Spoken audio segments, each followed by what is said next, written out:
This is Plant-Based Briefing. Yes, some plant-based protein powders contain lead. Here's why you don't need to panic. By Charlotte Pointing at vegnews.com. I'm Marian Erickson. This is the Plant-Based Podcast, where I research and curate a variety of articles on plant-based and vegan living, get permission, and narrate them to you here in under 10 minutes every weekday. And I'm pleased to have permission from Veg News to share their content. So now let's get to today's Plant-Based Briefing. Yes, some plant-based protein powders contain lead. Here's why you don't need to panic. By Charlotte Pointing at vegnews.com. A new report found concerning amounts of lead in certain vegan protein powders. But don't panic. Here's what researchers and dietitians say it means. If you're a fan of a plant-based protein powder, you're not alone. According to Future Market Insights, the vegan protein powder market is currently valued at more than $5.3 billion and is expected to nearly double to $10.6 billion over the next decade. This rapid growth is being driven by rising consumer demand for all things protein-packed. But are these powders really as healthy as they seem? New research from Consumer Reports suggests otherwise. A new study finds a concerning amount of lead in plant-based protein powders. Consumer Reports recently tested 23 different protein powders and shakes and found that many had one troubling thing in common: heavy metals. In fact, for more than two-thirds of the analyzed products, just one serving contained more lead than the daily safe limit. According to Consumer Reports, this limit, set at 0.5 micrograms, was determined by its own panel of experts. Some products also tested positive for cadmium and inorganic arsenic.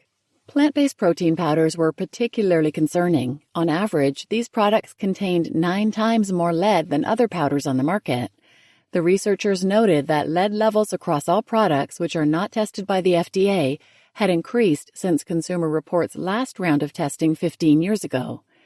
The research follows another study by Clean Label Project earlier this year, which also found elevated levels of heavy metals in many protein powders. Should you panic? In short, no, but it's important to be mindful of what you're consuming. Many of these powders are fine to have occasionally, reads the report. Even those with the highest lead levels are far below the concentration needed to cause immediate harm.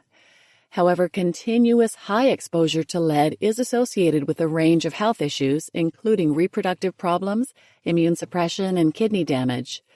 Chronic exposure to lead can cause a range of health issues, particularly neurological problems. Jennifer Scherer, dietitian, medical exercise specialist, and founder of Fredericksburg Fitness Studio, previously told Veg News.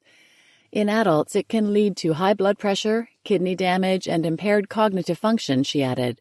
In children, lead exposure is more dangerous, potentially causing developmental delays, lower IQ, and learning disabilities. There is also evidence linking lead exposure to reproductive toxicity in both men and women. Consumer Reports experts noted that while the risk is low, small amounts of lead can accumulate in the body over time. They added that since protein supplementation isn't actually necessary, daily use of protein powders isn't recommended. We advise against daily use for most protein powders since many have high levels of heavy metals and none are necessary to hit your protein goals, said food safety researcher and chemist Tundi Akinley. If you'd rather skip powders altogether, it's easy to boost your protein intake with plant-based whole foods like tofu, tempeh, and beans. Want to learn more? Check out some of our favorite high-protein vegan recipes linked here.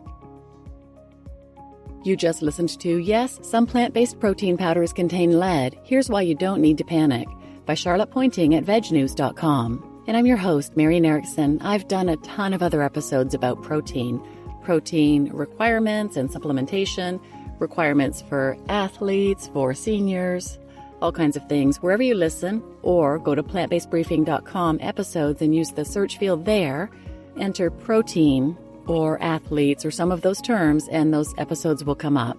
So please share this episode with anyone who might benefit, and thanks for listening.